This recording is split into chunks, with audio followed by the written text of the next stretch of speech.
Hello, hello, hello, everybody. It is Matt, and it is Fiendish Friday, and I am back at you with yet another review.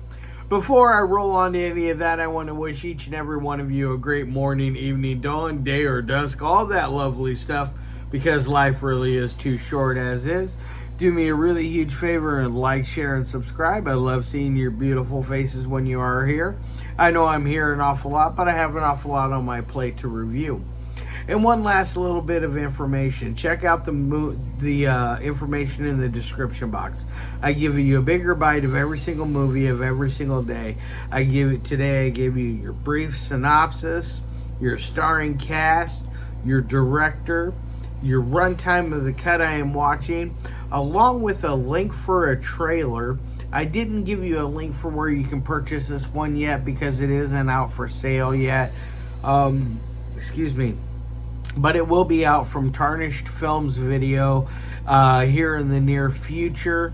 I'm not sure if it's going to be sold anywhere else as of right now, but it will be sold through Jacob Green's new label on there. I'm not sure if New Film Order is going to be carrying it or not. Otherwise, definitely check in with Jacob here in the very near future. I know it's coming very soon. But and then also I gave you a link for where if you decide you can help support Matt's Movie Mania, and you can toss me a couple of bucks.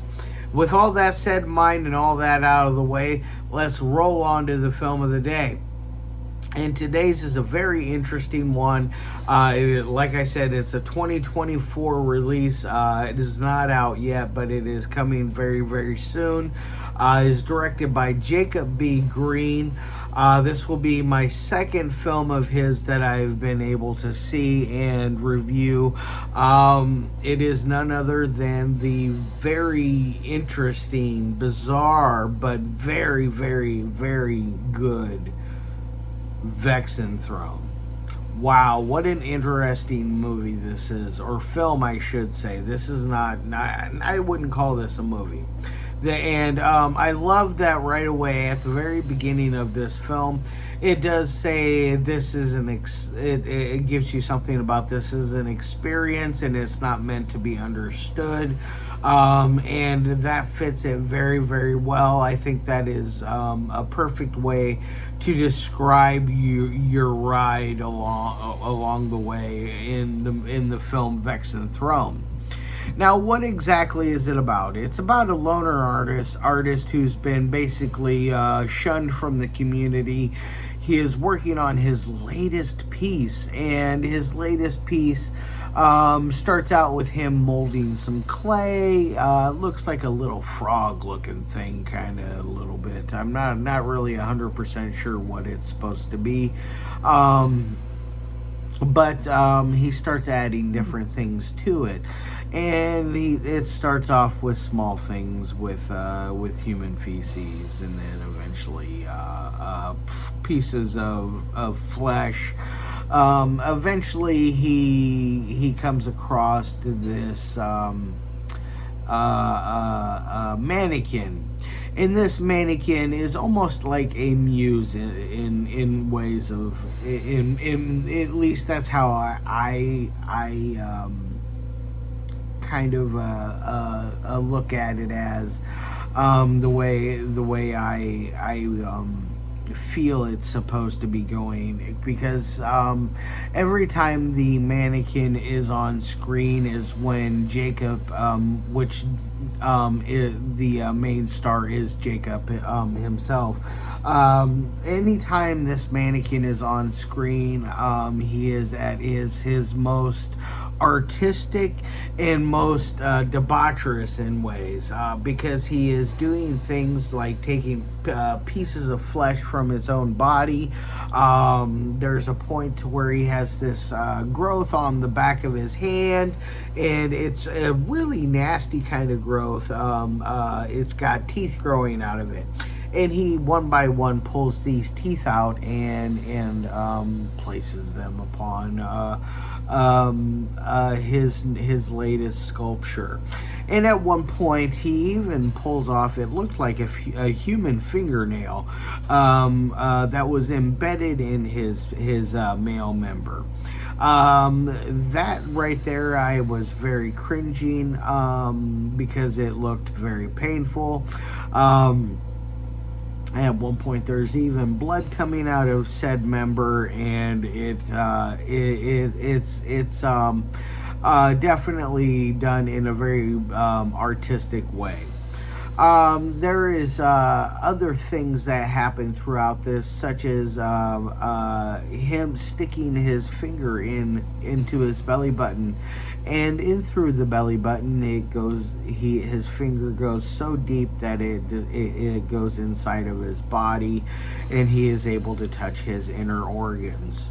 It is very interesting, obviously beyond the realm of logic, but it is still very interesting, very cool. Almost makes you feel like you're watching somebody's dream. That's how cool and surreal this film is. And it's hard to describe because it is so off the charts different than most of the other films I've seen. I would say if you're a fan of subconscious cruelty, you will absolutely love this. If you're a fan of body horror, you will love this. If you are a fan of underground art house cinema, you will love this type of film because it is absolutely beautifully shot. I love the color schematics that they're using in here. The gore is just, it just really adds a little bit of extra panache to it. I really enjoyed that. It's just, and the dialogue is just perfectly written. It's just one of those films that I feel like Jacob really hit a home run out of the park with this one. On to the three things that I like to talk about my movies meeting, because I don't want to give away any more of this film because I feel like I've given away too many spoilers as is. The audio is very crisp and clean. There are moments of distortion through it, but it's purposefully done. So it is almost genius in ways at the places where it's done, because it's almost leaves you to fill in the blanks in those moments. So I'm going to give it an A on that aspect. Now on to dialogue. The dialogue I really like in this. It is written very well. I feel like Jacob does a very good job at portraying the character. On top of that, I really just, and there's also even a moment where there is some text that runs across the screen. It talks about how the machine hates you and to fight the flesh. Very reminiscent of a beautiful film known as Videodrome, which is another great body horror type of film. So I'm going to give it another A on that end of the dialogue. Now on to the third thing, which is editing. I feel like that is where the bread and butter is when it comes to where the best part of this is. It is it is edited together so well that it almost feels seamless in places. There is no weird cuts in it that don't make sense. It just really has a nice forward momentum, and it constantly keeps going uphill, and it never stalls out. So I really, really enjoyed the editing process that has gone on here. And I also would like to add on one last thing. The cinematography in this is absolutely stunning. It is some of the best cinematography I've seen since Renee Wisner's what is it, the World of Ulysses. It's just some of the or Mondo Siam is even better from Renee, but it is on point with something like that with the cinematography. It is absolutely jaw dropping. It is some of the best cinematography I've seen in a while, and I feel like whoever Jacob got on there for that as his director of photography, whether he shot most of it himself or he got somebody in as an assistant director to help out in those shots, I feel like they did a fantastic job and they deserve a bonus A on top of that. Now on to my final score of 1 through 5. I'm going to give this thing a 4.5 out of 5. It is almost a 5, but it is not quite there. I think it has a perfect run time. I think the hour and 5 minutes is very good.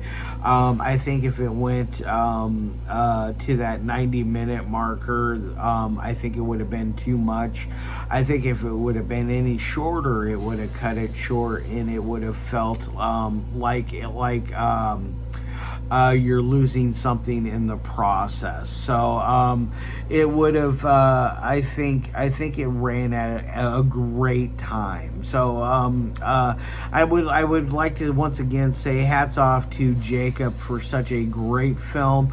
I'm going to get the hell out of here. I got another one lined up for you on Sinful Sunday, and then Terrifying Tuesday, and then Bloodthirsty Thursday next week. So we got a lot of stuff lined up. I will be busy for the rest of the month and carrying on into next month. All right, guys, love your faces, and as always, peace.